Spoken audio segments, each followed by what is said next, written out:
As a quick aside, is there a unique relationship between the information in the data stream and geometry? I'm curious how is that information in because a lot of people have experiences of geometric shapes and and mystical experiences where there's inherent information seeming embedded in geometric shapes. Well, there is information based in geometric shapes, but that information is mostly in the form of mathematics and quantity. Geometry, the symmetry itself, has information.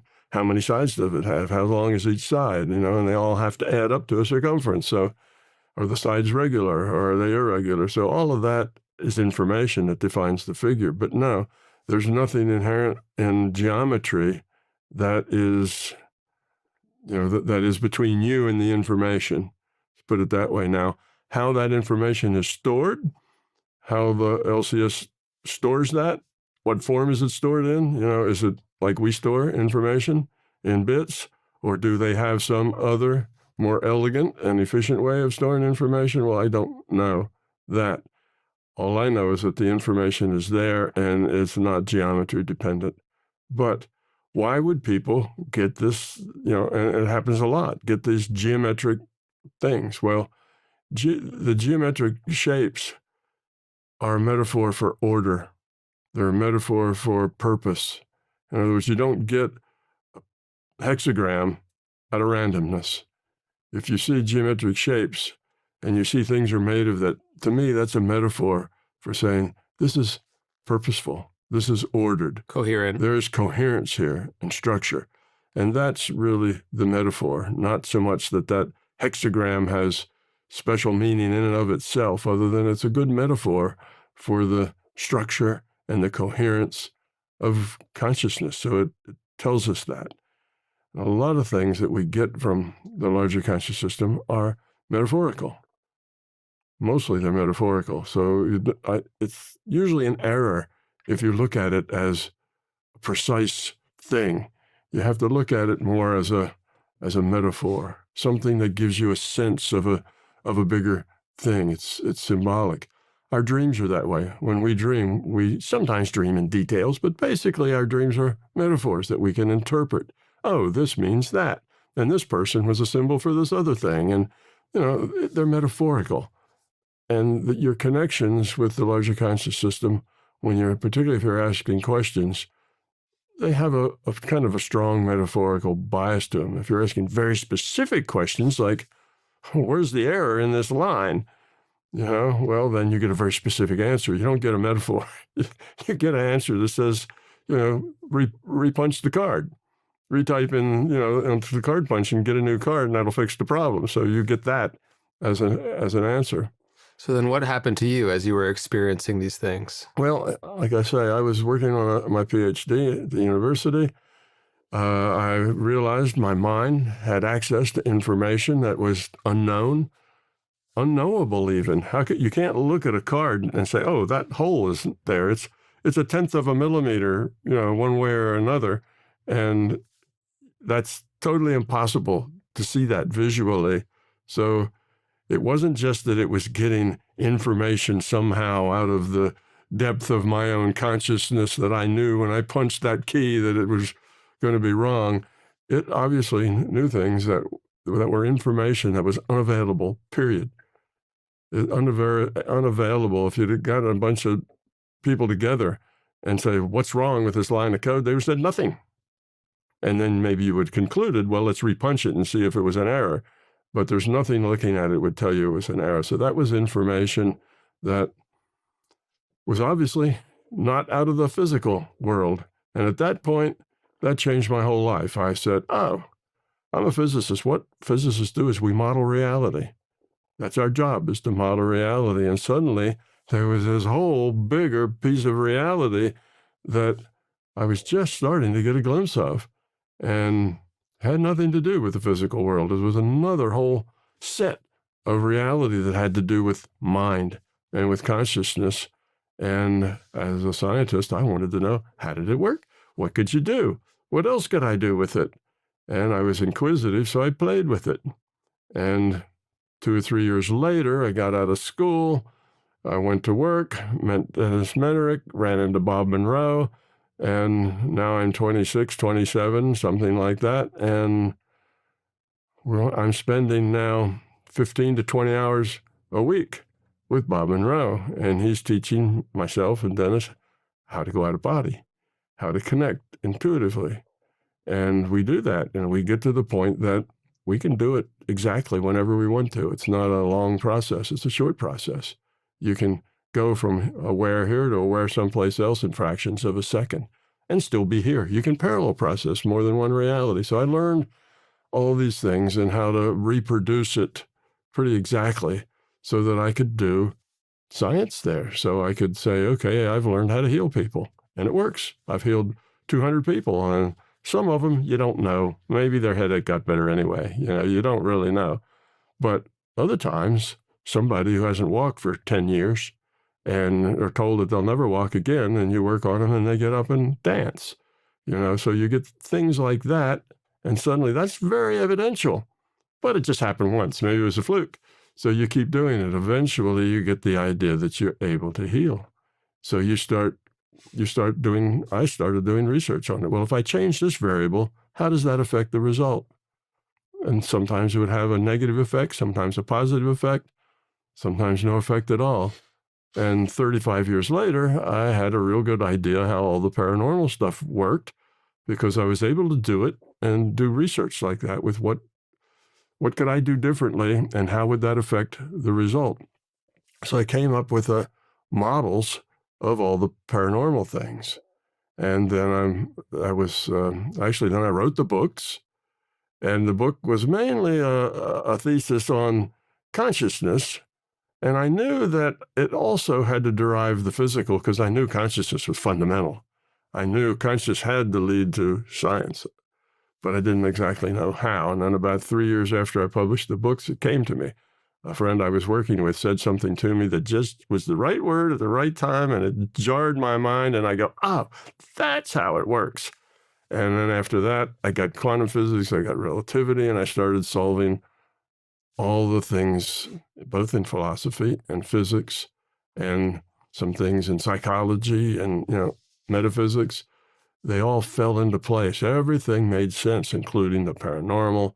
So I had all these puzzle pieces that I had gathered in 30 years of spending probably 20 hours a week working on it. It's like a half-time job.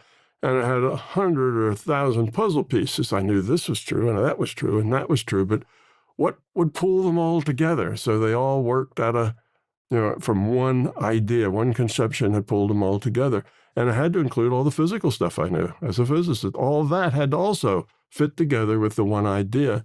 And then when the solution to quantum physics came, then all the rest of it poured in within the next 6 months. It just all fell, as the pieces go together, it's easier to fit the pieces in. The hardest part is the first 10 parts of the puzzle are really difficult, but the more you get it done, the easier it is to fill in the other parts. So the other parts filled in pretty quickly. And at first, up until just probably a year and a half ago, I would have told you that I had a model, a reality model, not necessarily the model. I'd just come up with this model, and it worked really well, but I didn't have an idea that maybe something else might work better.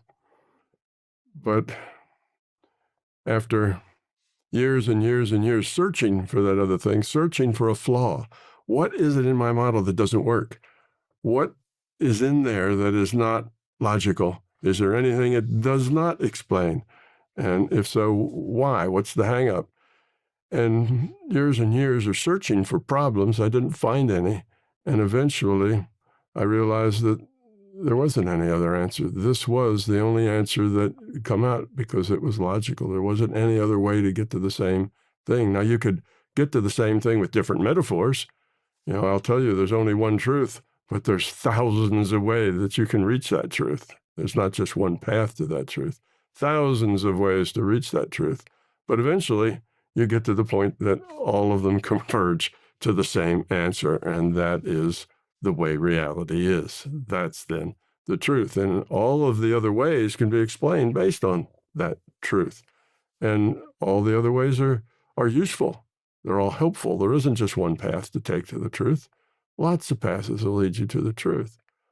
But there is just one truth, because that's the truth.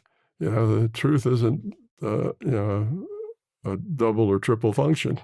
All three of these are the truth. No, there's just one that's the truth. So that was how I ended up here, is I had all of this experience out of body. I did all the things paranormal. I'd let something talk through me. I did that kind of thing. I would, we'd go up and have a microphone over our lips, and we'd tell Bob what we were experiencing, and he would give us suggestions of what to do or what to ask for or something. So he was in the control room, and Dennis and I were in these isolation booths. Matter of fact, the booth that I was in was also a Faraday cage. It was isolated from all electromagnetic fields as well. And if you do that thousands of times, you get not only pretty good at it, but you get to understand why things work the way they do, because you tried it enough different ways that you understand what works and what doesn't and why, and you can explore those differences. So that's what I did. Eventually led me to the bigger picture for everything. The big breakthrough, I was about 2/3 of the way writing my book, and the big breakthrough was that consciousness was an information system. I didn't start with that. I ended up with that because that's the one thing that tied all the pieces together. And then bingo, all these pieces fell into, and there's the picture, So it took me a lot of years. This wasn't a quick trail to this model. It took a lot of time, but I'm a scientist, I'm a physicist, so I don't mind going slowly. It has to be logical. It has to be such that I can describe it to another scientist and they can end up at the same conclusion. So though the leap is large, it's a new paradigm, and that paradigm is huge, but it works, and it does answer these questions in physics. It is a better physics. It describes things that the physics knows are true but can't understand.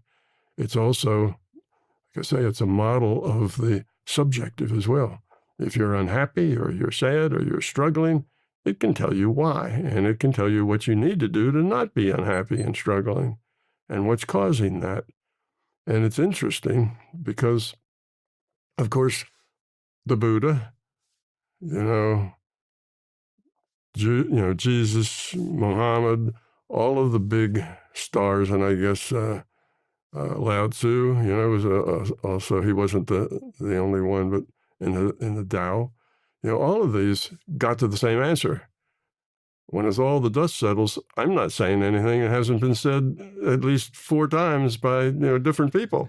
It's all the same stuff because they got to that truth, but they got there and explained it to what I would call poetry.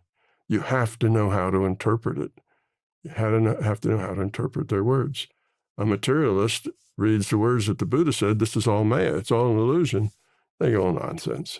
Physical world is the physical world. This is the stuff. So if you can't interpret the words, then it's just poetry. You read the Bhagavad Gita and there's some guy on a chariot fighting a war, and what the hell does that mean? And what's going on there? But if you understand what's being said, the poetry that you have to interpret, then it can be a very meaningful discussion of life and connections with other people and thinking and attitudes. There's a lot of things there that are very important. But my work, I wanted to not have people have to interpret it. I wanted to be logically clear so that the left-brainers in the world, those logical process people that have to go from A to B logically or they can't get there, that's an on-ramp for them. So the logical process people can get the My Big Toe Trilogy and find themselves having a good understanding of the paranormal, of spirituality, the nature of our reality, why things work the way they do, and they not only will find better physics, but they'll find themselves in there, and they'll find what's their mission, what are they here for, what's the meaning of life? Well, the meaning of life is to lower your entropy, to grow, to become love. That's why you're here. You're here in an entropy reduction trainer. And just like a flight trainer, that the pilots get into, this is an entropy reduction trainer run by the larger consciousness system. And we interact with each other, creating challenges for each other.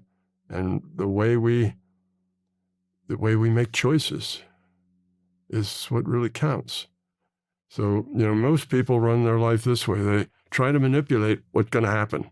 Well, I want my kids to grow up and be professionals. I want my wife to, do this and that and be a really good cook. I want to do this. So you kind of have these ideas and you're constantly applying a little pressure here and a little pressure there and manipulating information, trying to make the world come out the way you know it's best and the way that's good for everybody from your own viewpoint.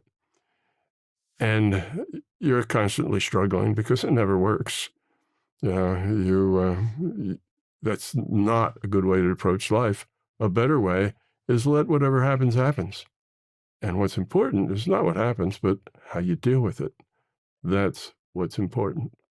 So if you change the gears on life, stop trying to make it come out the way you know is best for yourself and everybody else, and just let it be and deal with it positively. Deal with it. Find the low entropy path there as best you can. And if you can't, and you're wrong, you make a higher entropy choice, well, that's okay. No penalty. The whole point is learning. What's the problem is if you don't learn. If it's a failure to learn, then that is not so good. But making mistakes, coming up with the wrong answer, that's fine. That's the path of learning. We learn from making mistakes. So I think this is the low entropy path, and I take it, no, it creates a lot of trouble. Then I have to think about that. Why did I miss that? Why didn't I understand that trouble was likely to happen? And then I learned from it. It was something about me, probably some fear I had or some other blinder on that I didn't see that as a possibility, or I didn't understand those people very well. I was judging them and, here's the way they are and here's the way they work, and that judgment was all wrong. So that tells me to stop judging people. So you learn from it, and then your life gets better and better because now you're in this virtual reality leveling up, doing what you should be doing, growing, becoming love, and you'll find that you end up happy most of the time. You smile, life is good. It doesn't matter so much what happens. It's all how you deal with it that matters. What are some other telltale signs that you're living in alignment with the larger consciousness system? If it is the primary purpose to lower entropy, if one is doing that, what would be the byproducts of that in life? Well, one really easy way to kind of measure how you're doing is to look at the last, whatever you can remember, say the last week. Go back in your memory and remember what you did for the last week, or if you can, only the last day, that's all right. But remember it. And if during that day or week, keep track of how many times you had negative feelings. When did you feel upset, hurt, angry, abused, misunderstood? Well, not just misunderstood, but misunderstood in kind of a negative way. Stress, all of those things. There was certainly anger, upset at other people. And think, how many times did I have negative feelings? Most people only have to go back about 2 hours to find a negative feeling. Most people have negative feelings all the time. Just the news makes them angry. Everything kind of makes them angry. People that disagree with them makes them angry. But if you grow up, that's not the case. You can say, well, I haven't had any negative feelings for as long back as I can see. Well, now you're doing really, really well. You are a low entropy person. If you're the average person, you have negative feelings off and on regularly. As you grow up, it's less and less. So that's how you can tell about how you're doing. Just the negative feelings. Annoyed, upset. Shouldn't be that way. Those people, they're screwing it all up for the rest of us, this kind of attitude. And we tend to blame everybody else for the things that we don't like. George made me angry. George doesn't make you angry. You choose to be angry. You have some sort of fear, and George just resonated with that fear of yours, and you get angry. So nobody makes you angry. Nobody makes you upset. Nobody makes you have negative feelings. All that comes out of yourself. So when you get rid of the fear, you get rid of the ego, you get rid of the beliefs. Beliefs are traps. You get rid of the beliefs. You're a happy camper. You enjoy your life. You smile a lot. You laugh, you play, and you're very productive. You get a lot done. And anything you need or want falls at your feet just as you need and want it. Life just, you seem to be very lucky, but you're not lucky. You're just leveling up in a game that's all about, lowering your entropy, becoming love. So that's how you know. If you look at your life and say, well, my life is just a series of struggles. I thought if I just get past this, if this relationship just worked out, if my boss just gave me this raise, everything would be good after that. And it may be good for a few weeks after that, or maybe even a few months, but you always end up back in that same spot with this hurdle that you have to get by or have to get over. If I could just get over this, and if that were true, everything would be downhill after that. And it doesn't work that way. The only way everything is downhill after that is if you grow up and start caring and sharing and cooperating, having compassion. You help people. You stop asking, what's in it for me? And instead you ask, how can I help? Then your life gets to be good and happy. To bring this down to the immediately practical for people, if one wants to begin exploring in any program to develop one's own consciousness, I've heard you speak to how it must therefore start by getting acquainted and spending time exploring your own consciousness.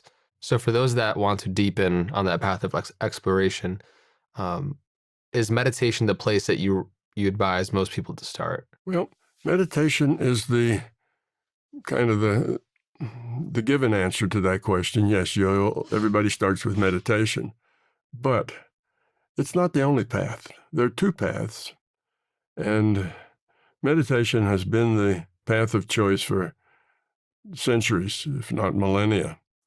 Get acquainted with your own mind. Quiet your mind. Learn to be able to sit for as long as you want to, an hour, 2 hours with this, no thoughts. Just be with your own mind.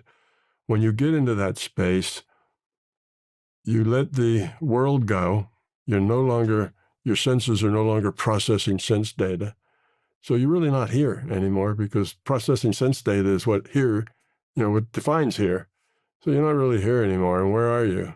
You're just, it's the Descartes moments. You just, I think, therefore I am. I'm conscious, I'm aware, therefore I am.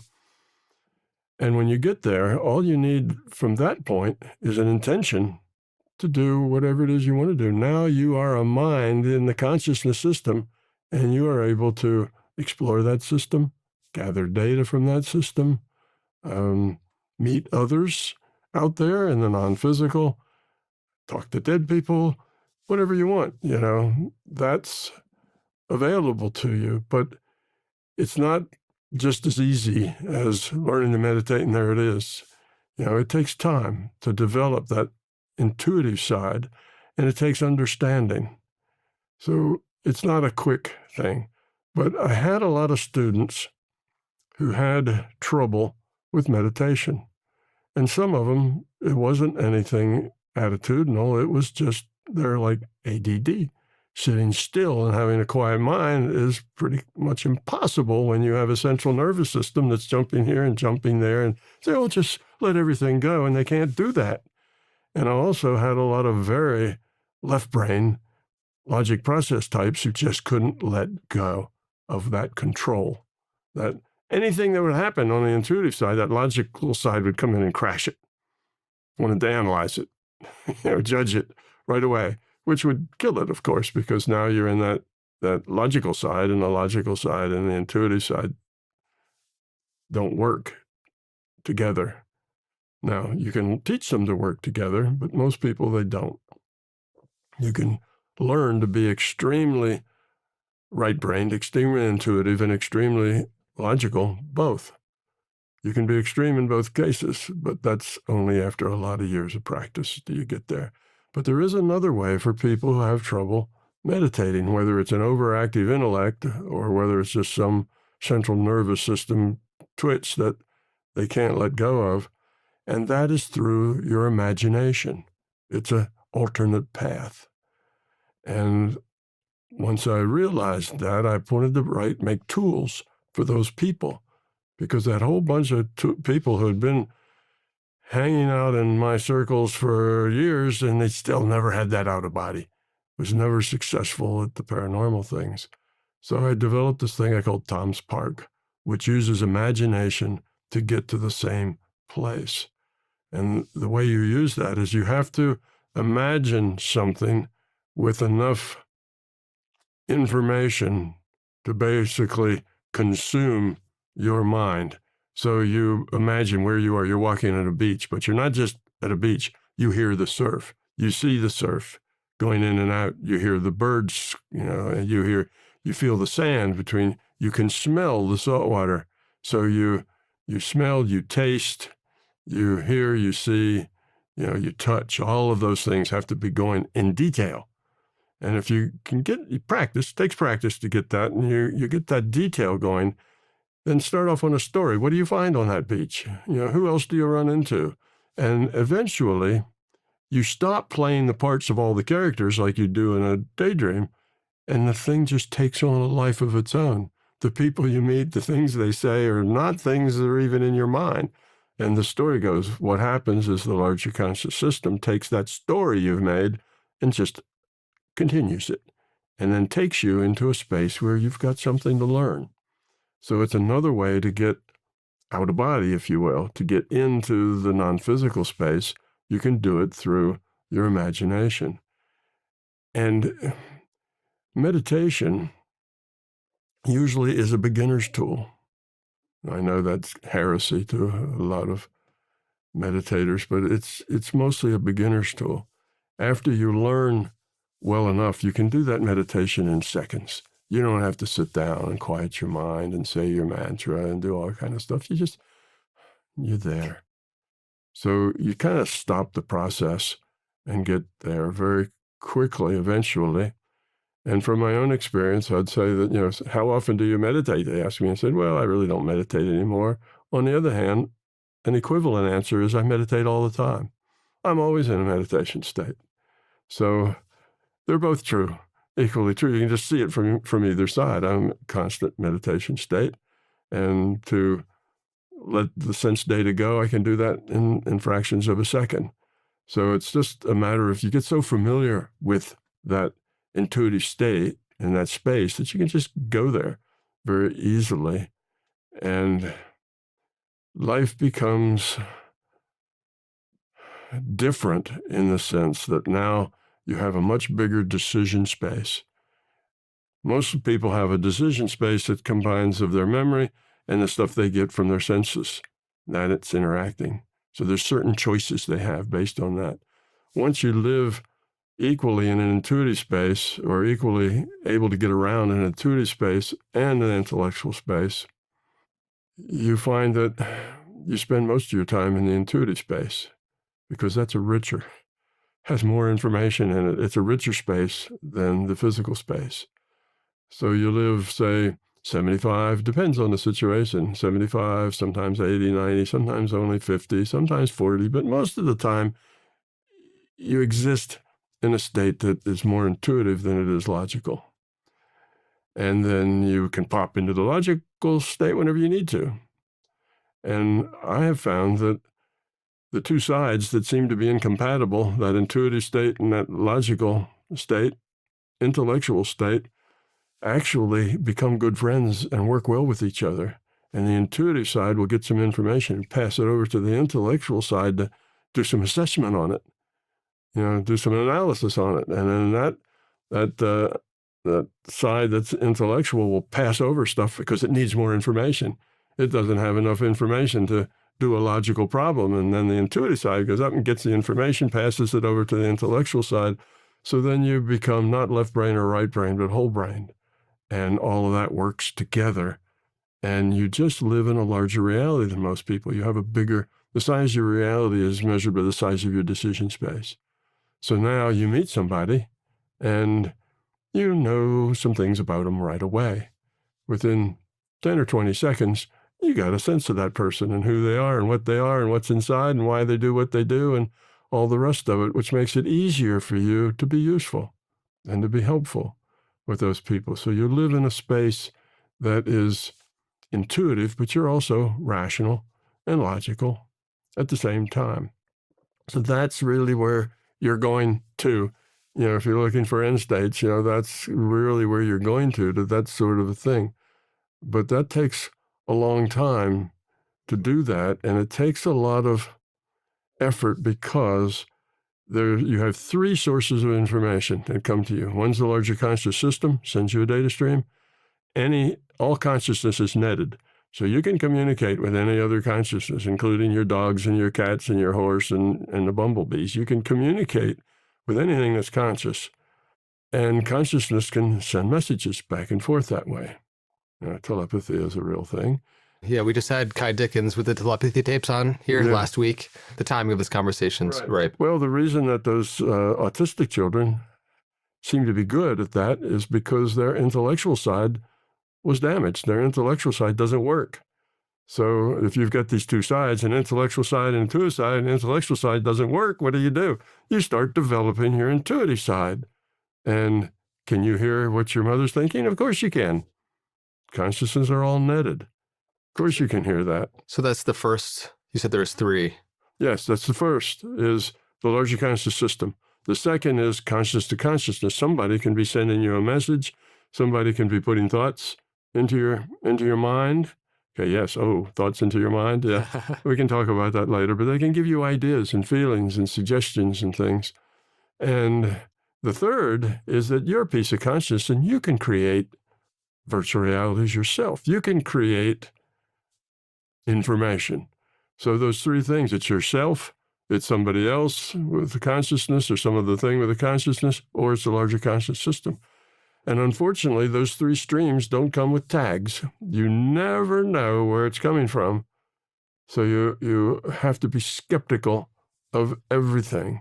Now, even with experience, you'll never know precisely where it's coming from. But with experience, you'll get, well, that's an 80, that's a 90. Oh, that's a 99.99. I'm real familiar with that one, So you get to where you can label those, and you get even familiar with the stuff that you create yourself. But one has to always be skeptical. You never know the source of what you get, and you never know exactly why you're getting it, okay? It's something you get from the larger conscious system, something you've asked for, but is that really because that's true, or you're getting this because that's information you need to know to grow and to learn? So you can't say, oh, there's a fact. You can just say, oh, there's something. I wonder what that means and how it's going to affect me. So the question is not, is that real? The question is that helpful? So you get information from lots of sources, and this idea about reality is just a bad idea. Information is real. That's the only consciousness is real. Conscious information system. So information is real, and that's the only thing that's real. Everything else is a virtual reality. When you die, you end up in another virtual reality. When you dream, you're in another virtual reality. When you daydream, you're in another virtual reality. The daydreams, you start by creating them yourself. The outer body is another virtual reality. Yeah, I think it's important to think about how these are useful terms, but also they fall short in many ways. It's helpful to conceptualize reality as a virtual system or as a computer that's being rendered.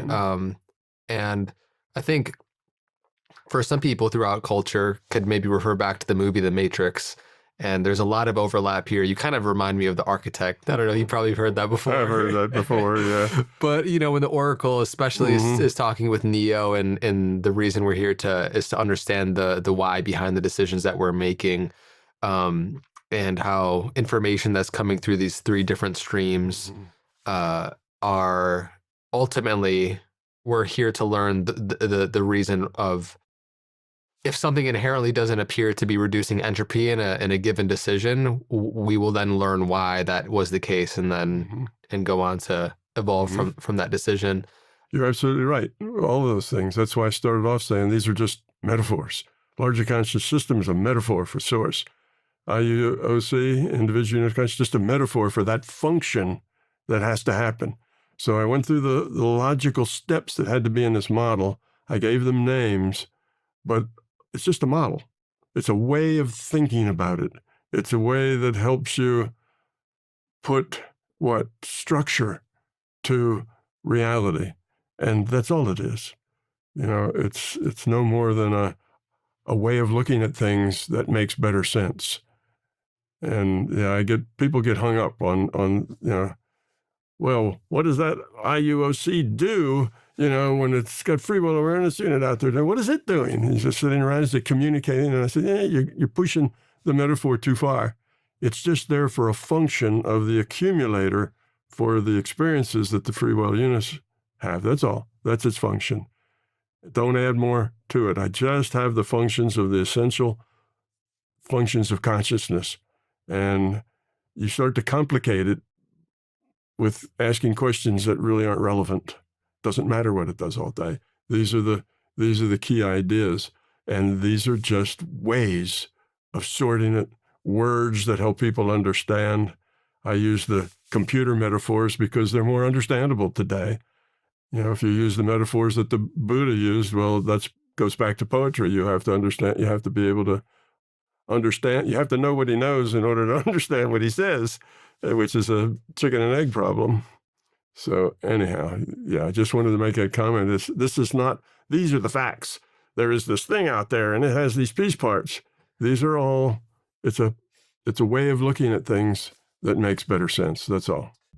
It's helpful to see the inherent limits of our logic and what it has the unique capacity to do. Because a lot of us who, again, live in this culture where the intellect is premier source of intelligence, we want and we crave that feeling of satiation to understand how things connect. And I love that part of me. I know you strongly have that part of you as well. But then again, it gets to that point where it's important to surrender knowing to the deeper intuitive source that is different and beyond what we can logically, empirically deduce. Right. It starts from what I was saying about we don't have the vocabulary to describe abstract things. We don't have a vocabulary, the words, or even the thoughts to describe consciousnness. What is it? Where is it? Well, it's nowhere. Doesn't have any extent. There isn't distance there. Well, how does it work? How does it pass information around? You're looking for details that really aren't important. You just have to understand its function and how it works and let the rest go, because what you're doing is trying to take that abstraction and turn it into something concrete. And that's wrong. This virtual reality is what we see as concrete, and we want it to be like this virtual reality with piece parts that we can assemble and take them apart and lay them out on a bench so we can see how all the details work. But it's not like that at all. We're talking about a thing that's alive and conscious and aware, and it doesn't have an extent. It doesn't have to pass data around. It just knows. Well, everything has to pass data around. Well, only if it has extent. Extent doesn't have to be there. It's just consciousness. Stop trying to look at all its piece parts and try to understand what it is and how you relate to it and it relates to you. That's what's important. One of the key points that people have to understand as they're trying to wrap their heads around this is that this isn't something that you can just get intellectually. If it's not your experience, it can't be your truth. So you may read about it and you may think, oh, that sounds true, and I can see how all that works. But if it's not your truth, if you haven't experienced it, it's somebody else's truth. It's the truth of the guy that wrote the book, but it's not your truth. You have to experience it. And you are limited by your experience. If you get things, if data comes to you and it's outside of your experience, you don't know how to interpret it. Now, you can make up a story about it and say, oh, well, it's like this, but that's just the story you make up. And then you can believe the story. And that's what most people do. They make up stories and then they believe them. But understanding that if it's not your experience, then it's not going to help you grow up. It's the difference between acting kind and being kind. You can read all about kindness, and you can just be as kind as you can be to everybody you see, but if it's all coming out of your intellect because that's the way you think you should be, you don't gain. You're not leveling up. You have to be kind, not act kind. Yeah, it really takes a matured person to explore things and receive information that is outside of your experience without accepting or rejecting it, but taking it as a data point and experimenting with it and seeing if it's valid and true. And then it can be your own theory of everything and not just somebody on a podcast you heard once. Exactly. I say that over and over in my book, that my big toe should just be a starting point for your big toe. If it's not your experience, it's not your truth. And the only way to proceed is with an open mind and a very skeptical mind. Be skeptical of everything and everybody. And the person you have to be most skeptical about is yourself, because we are really good at convincing ourselves that we are pretty wonderful and have all the right ideas. So skepticism is an absolutely necessary part of this path. But it really helps crack at our notions of how solid and concrete this apparent universe is when you explore and you differentiate PMR and NPMR, physical matter reality and non-physical matter reality. And you start to walk people through, of course, there's a non-physical world. The vast majority of the cosmos is made up of empty space. People are watching this conversation right now by virtue of invisible frequencies that are enabling their device to be able to download and play and watch wherever they are. And so it doesn't seem like that big of a stretch to be exploring in these other topics around more paranormal activities and remote viewing. And I think it's been so fascinating to talk with Kai last week on the telepathy tapes and with you, because it seems like right now there's a cultural shift in our deepening of understanding what consciousness is and the repeatability of these different studies within individuals. And so what is the gamut of these non-physical experiences that you've had that invite reflections around the afterlife, remote viewing, the paranormal? Just talk us through a little bit of those experiences. Well, they are all related. They're not independent. They're all kind of related. And the active ingredient is always intent, that we can build up all sorts of tools that help us focus that intent. A lot of those tools, we tend to invent tools, create tools, and then we believe in them, and they become not just tools, but they become solid things that are there. For instance, things like chakras. Now, I'm going to upset a whole lot of people, but chakras are not fundamental. They're tools that we create. It helps us understand. It breaks the things we want to understand down into piece parts. And by relating those piece parts to the body, it makes it more concrete, not so abstract. And we need those tools to help explain. You have to take that abstraction, put it into more concrete terms so that people can use their language and their experience to understand what's going on. So they're essential. I think it's important to differentiate, though, what's perceived as a tool versus what is a reality from the perspective of the physical, and that includes the more subtle realms of our energetic body and makeup and whatnot. And so, I don't fully understand your distinction there. Okay. Let's talk about healing.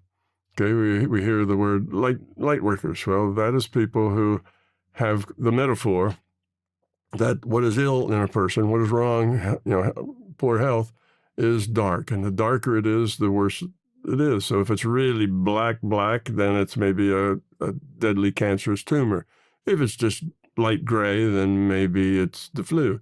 If it's just a little bit of gray, it's probably just an irritation or something. So they have that as a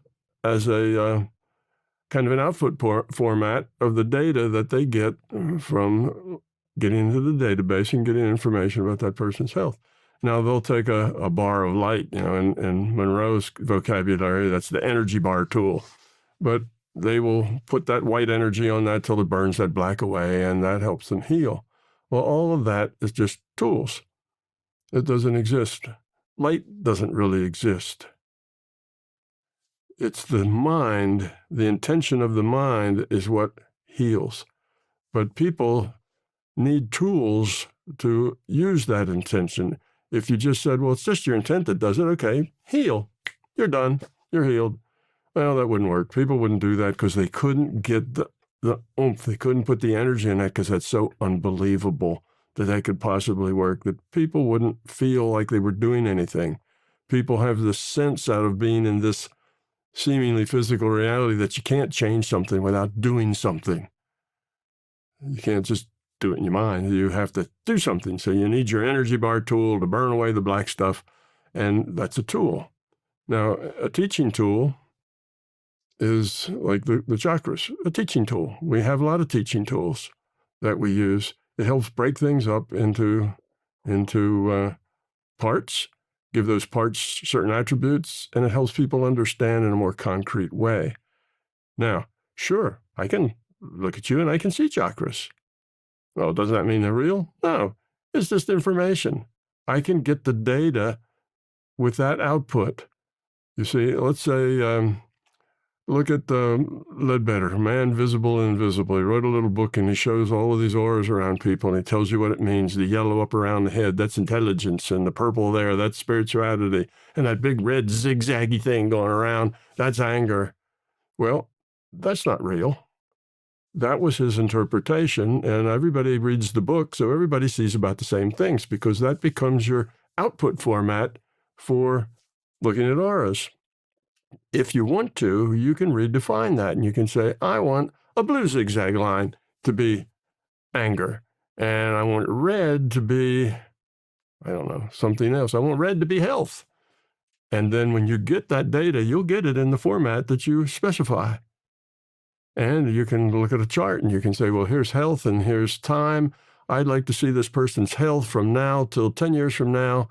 And because there's a lot of probability of the way it might go, I want to see 3 sigma error bars around that line of probable health. Well, you can get that. The system will give you anything you like, even with statistical analysis. You just have to specify what your format is that you want, and it'll give it to you in that format. So when you talk about subtle bodies and those things, this, even the out of body, right? Just the idea. You're not inside your body. You don't have a spirit that lives in your body and comes out through your head and flies off. That's not the way. You're a piece of consciousness. You're already out of your body. Your body is an avatar.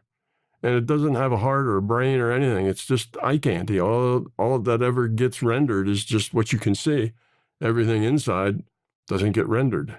There doesn't have to render oxygen in this room. We just keep going as if there were oxygen in the room. It's rendering our bodies. The only time it'll render oxygen in the room if you got a test for oxygen, and then it'll render what you need for that test. If you cut somebody's head open, it'll render a brain. And you cut the brain open, it'll render all the neurology in there. But otherwise, it doesn't render any of that. So you don't have a spirit that lives in your body. And if you do an out-of-body, like I did, I did out-of-bodies, and I thought the same thing. Well, I'm going to come out of the body. I'm obviously going to be in my bedroom. I'm going to turn around and look at my body. And that's exactly what I did. I turned around, and there's my body laying in the bed, sure enough. But then I realized you don't have to do that. You can become out of body, and you never see your bedroom. It's not there. You're just wherever it is you want to be, in whatever reality frame you want to be in, and it's instantaneous. There's no travel. There's no body. So your consciousness, the body is just computed. It's not a real thing anymore, and your elf is a real thing. Okay, so this idea that you have a body and then you have a subtle body and then you have the spiritual body and all these things are concentric with each, you get that. Well, that was a model back in the 1800s when Madame Blavatsky and the Theosophists were turning over new ideas and publishing them. And it came from this idea that the spirit lives inside the body. That's why we put our hand over our mouth when we yawn, because you keep evil spirits from going into your mouth. That's where that comes from. So we had those kinds of beliefs back in the day when Fox and Muldoon and so on were writing their books about out of body. There was always cords. A silver cord was attached. And if you cut that cord, the body would die because it would lose its spirit, and the spirit would die because it got connected from its body, and they'd fall over dead. And that isn't the case. When Bob Monroe did all this out of body, he didn't have any silver cord. That was a belief. So we make up a story that explains what we've experienced. So they had a belief about being tethered to the body, so they got a silver cord that represented that belief. Remember, you interpret the data and you interpret it based on what you know and what you believe and what your fears are. So these things don't actually exist. You don't have an etheric body and whatever, here's your emotional body. Now, sure, I see those things. If I want to look at your emotional body, I can just call up and say, what's this emotional information look like? And there it is. And I can make it whatever colors I want. As long as I'm consistent, it'll do that. So the data is there, but that you interpret it as a egg of light around a human being, that's a belief. You can look at a picture, a photograph of somebody, and you can look at their emotional body too, and all the rest of their auras. You can look at a spiritual body and a health body. And all those things are just information that you get because you have an intention to get them, and you have some kind of intention of the format you want them in, and it may be just what everybody else sees, or you may make up your own. So that's what I'm saying. There is no real etheric body and subtle body. And well, I completely hear you. I think the distinction between what is absolute reality and relative reality is important. These ideas of like the inner sciences precede far beyond Blavatsky, or beliefs around what, like there is a rule set. There is Right. there is a distinction between what is real and what is true. From the perspective of the absolute, there is only consciousness, but from the perspective of the relative human experience, we do have these more subtle aspects of ourselves. Like you said, you could tune into, you can perceive these things. Sure.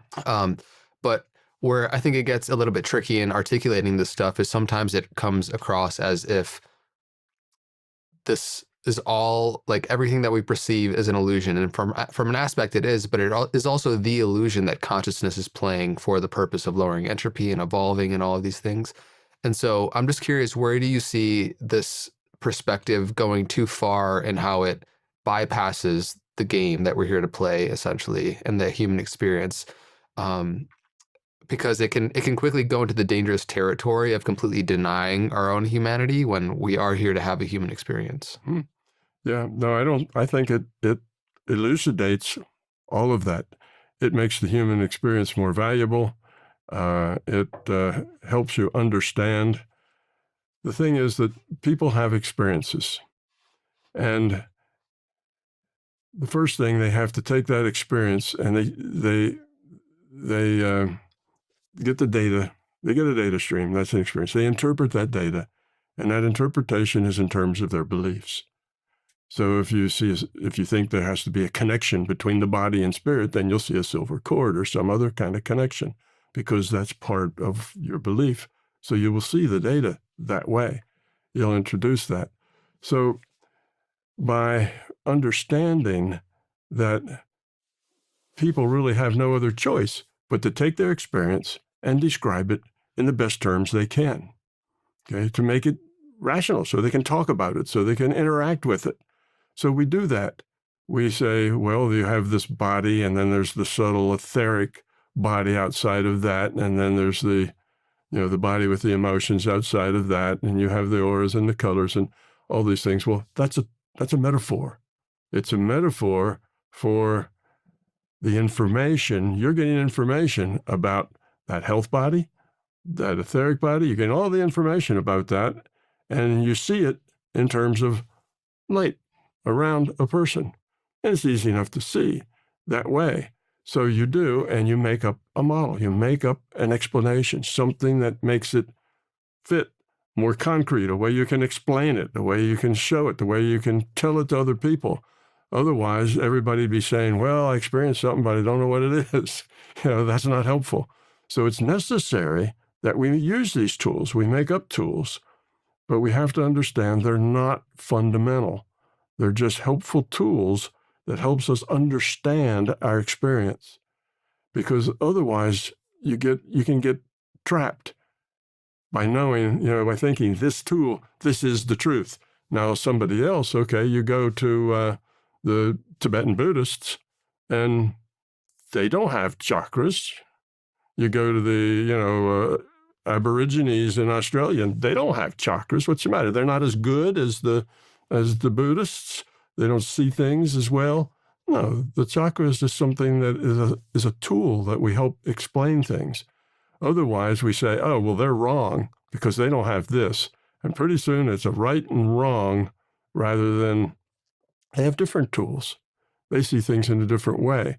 It's not that they're wrong and you're right because you see, auras. An aura is a way that you are interpreting the data. You can interpret in terms of light, and that's a good way. And you can see the chakras, and you can interpret that in terms of these things and how they affect your life. And you can learn from them. You can grow from them. The tool, I'm not saying these tools are irrelevant. They're not. They're very important. We have experiences. We make up a story, the best story we can think of, and then we tend to believe it. And that story then becomes fact, when really it's just a good story that helps people understand what's going on. So you're not going to go into some kind of negative space with that. In fact, it just opens things up. So when the Zen Buddhists don't see chakras, it's not a matter of judgment if they just haven't gotten there yet. Buddha's way ahead of them. That's not tools they use. They have their own tools. They have a totally different tool set to get there. And that's why you can look at all of the various practices, all of the various interpretations, and you can understand all of them and see the value in all of them.